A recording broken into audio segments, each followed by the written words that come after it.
अस्सलाम वालेकुम स्टूडेंट्स। जैसा कि हमारा 10th का सिलेबस कवर हो गया है 100%। तो मैंने सोचा अब लॉकडाउन से पहले जो यूनिट्स हमने स्कूल में पढ़े थे हम उन्हीं का थोड़ा बहुत रिवीजन करते हैं। तो इसलिए मैंने यूनिट फर्स्ट से नए से स्टार्ट किया ताकि जो भी उन दिनों एब्सेंट रहा होगा या कुछ वो इजीली इस वीडियो के थ्रू जाए और वो अच्छे से सीखेंगे इस यूनिट को। ठीक है। तो जैसा कि अगर आपको याद होगा हमने स्टार्ट किया था पहला यूनिट जो था maintaining healthy performance of animals. ठीक है। यानी कि हमें जो है इस यूनिट में हेल्थ के रिलेटेड पढ़ना है एनिमल्स की। ठीक है ना। एनिमल्स की डिजीज़ के रिलेटेड पढ़ना है, उनका क्योर कैसे उसका इलाज किया जाए। ठीक है ना। वो सब इनको कौन कौन सी बीमारियां होती है, कौन सी इन्फेक्शियस डिजीज़ होती है जो यानी कि एक जानवर से दूसरे को ट्रांसफ़र हो, कौन सी नॉन इन्फेक्शियस डिजीज़ होती है यानी कि वो जो ट्रांसफ़र ना हो। ठीक है। यानी कि हमें हर हर एक डिजीज़ के बारे में हमारे पहले यूनिट में पढ़ना है। ठीक है। तो इंट्रोडक्शन देते हुए बोल रहे हैं कि ये तो ऑब्वियस है कि देखो हम अगर देखा जाए अगर कोई इंसान है अगर ये हेल्दी है यानी कि इसकी हेल्थ बहुत सही है तो ये हर एक चीज़ अच्छे से कर सकता है ना। ये अपनी डेली नीड्स फुलफ़िल कर सकता है, ये अच्छे से काम कर सकता है, खा पी सकता है। ठीक है ना।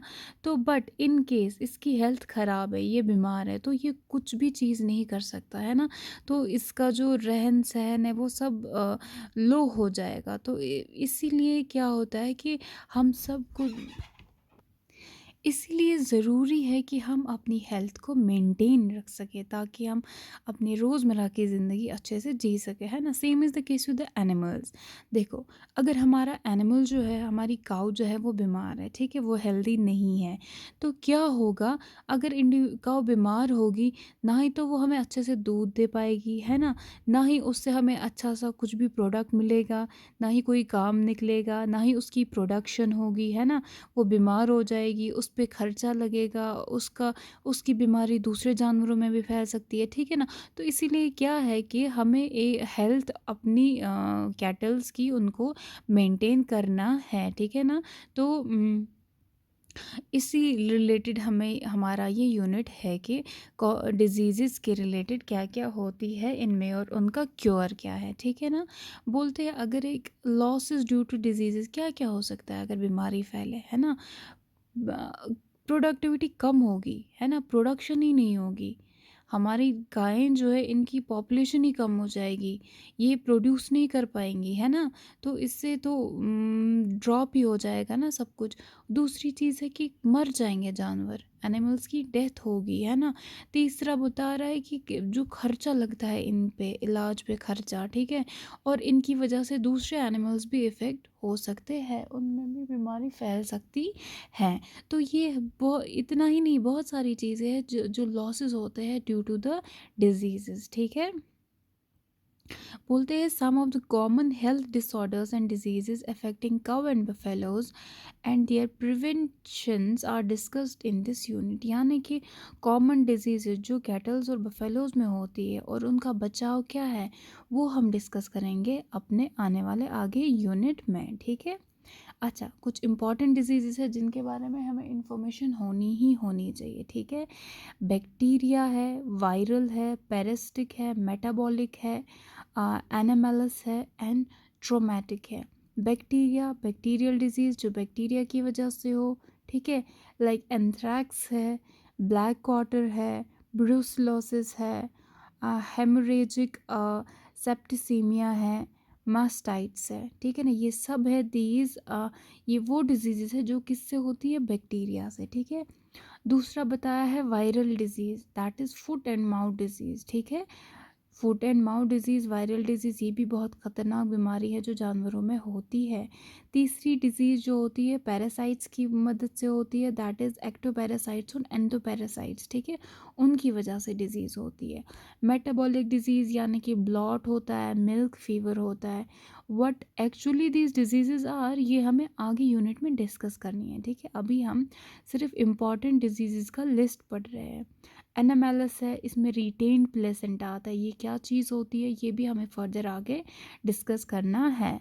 And after that comes the traumatic, यानी कि इंजरीज, जो ज़ख्म इनको लगते हैं, कभी कभार बर्न्स, जल जाते हैं किसी चीज़ से, उससे क्या हो जाता है वो भी हमें इन यूनिट्स में पढ़ना है। तो आपको समझ आ गया होगा कि पहला यूनिट है किसके related. This is related to the disease जो कैटल्स में होती है और बुफेलोज में होती है, ठीक है। अब स्टार्टिंग आवर फर्स्ट सेशन हम आज एक डिजीज़ को डिस्कस करेंगे अच्छे से। तो पहला सेशन है common noun infectious disease of dairy animals, यानी कि कॉमन जो सब में होती है, ठीक है, मोस्टली हर एक जानवर में होती है, but it is non infectious. Non infectious मतलब क्या हो गया, जो एक जानवर से दूसरे जानवर में ट्रांसफ़र नहीं होती है। ये बीमारी आम है, होती सब में है, लेकिन ट्रांसफ़र नहीं होती है एक एनिमल से दूसरे एनिमल्स में। तो ये बीमारी कौन सी है, सबसे पहला आता है हमारे पास मिल्क फीवर, ठीक है, milk fever disease. Milk fever ये क्या चीज़ है, ये वो डिज़ीज़ होती है मोस्टली किन में, जो दूध देते हैं ना एनिमल्स, मोस्टली डेयरी एनिमल्स, जिनका जो हाई प्रोड्यूसिंग डेयरी एनिमल्स होते हैं, यानी कि जो हाईली हमें मिल्क वगैरह देते हैं, उनमें ये ज़्यादा होता है। और ये बीमारी कब होती है एक जानवर में, जब भी एक बिचड़ी को जन्म देती है ना, उससे 1 या 2 दिन बाद ये होता है, ठीक है।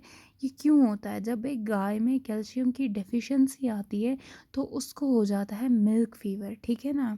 जब ये बीमारी एक गाय में होगी तो क्या होगा कि ये दूध देना कम करेगी और इससे क्या होगा, हमारा ही लॉस होगा, ठीक है ना। तो मिल्क फीवर जो ये एक ऐसी बीमारी है, मैंने बोला इसमें एक काऊ में कैल्शियम की डेफिशिएंसी, कैल्शियम की कमी हो जाती है, ठीक है ना। और लेकिन जब एक ये बिछड़े को जन्म देती है उससे 1-2 दिन बाद ये बीमारी इसमें हो जाती है, ठीक है। इस बीमारी को हाइपोकैल्सीनिया भी बोला जाता है, ठीक है। इसका दूसरा नाम है दैट इज़ हाइपोकैल्सीनिया, यानी कि इसमें कम हो जाता है blood calcium at calving time. जब ये बिचड़ा जन्म देती है उस दौरान इसकी कैल्शियम की कमी हो जाती है। अब हमें जी कैसे पता चलेगा कि इसमें मिल्क फीवर है, यानी कि कौन से सिम्टम्स हैं, ठीक है ना। इसमें क्या हो जाता है, जो ये गाय होती है ये बहुत सुस्त हो जाती है, इसकी कोल्ड ईयर्स हो जाती है, स्टिफ लेग्स हो जाती है, इसमें बहुत सारी कमज़ोरी आ जाती है और ये खाना पीना बहुत ही कम करती है, ये खाती नहीं है, इसको भूख वगैरह नहीं लगती है, ठीक है ना। बोलते हैं अगर एक जानवर को वक्त पे ट्रीटमेंट ना दिया जाए तो ये स्टेज सेकंड में पहुंच जाती है, ठीक है ना। अगर ये स्टेज सेकंड में पहुंच गई तो ये ज़्यादा देर तक रह नहीं पाती है खड़ी, इसका बॉडी टेम्परेचर बहुत ही डाउन हो जाता है, कम हो जाता है, इसकी हार्ट रेट बढ़ जाती है। बट ये कब होता है, स्टेज सेकंड। अगर हम फर्स्ट में ही ट्रीटमेंट देंगे तो स्टेज सेकंड में तो पहुंचेगी ही नहीं है ना। तो इसीलिए हमें अपना जो ट्रीटमेंट है हाइपोकैल्सियन है यानी मिल्क फीवर का, उसको डिले नहीं करना चाहिए। जो ही हमें सिम्टम्स लगे कि गाय में ऐसे सिम्टम्स हैं, जो ही हमें लगे गाय कमज़ोर है, लेकिन कब, जब इसने बिछड़ा दिया हो, ठीक है, उसके बाद जब हमें ये प्रॉब्लम लगे तो हमें फ़ौरन क्या करना चाहिए, ट्रीटमेंट करना चाहिए, ठीक है। और ट्रीटमेंट में हमें किस चीज़ पे फोकस करना है कि इसका जो कैल्शियम की कमी हो गई है उसी को फुलफ़िल करना, ठीक है ना। कैल्शियम लेवल इसका बढ़ाना, ब्लड कैल्शियम लेवल, ठीक है।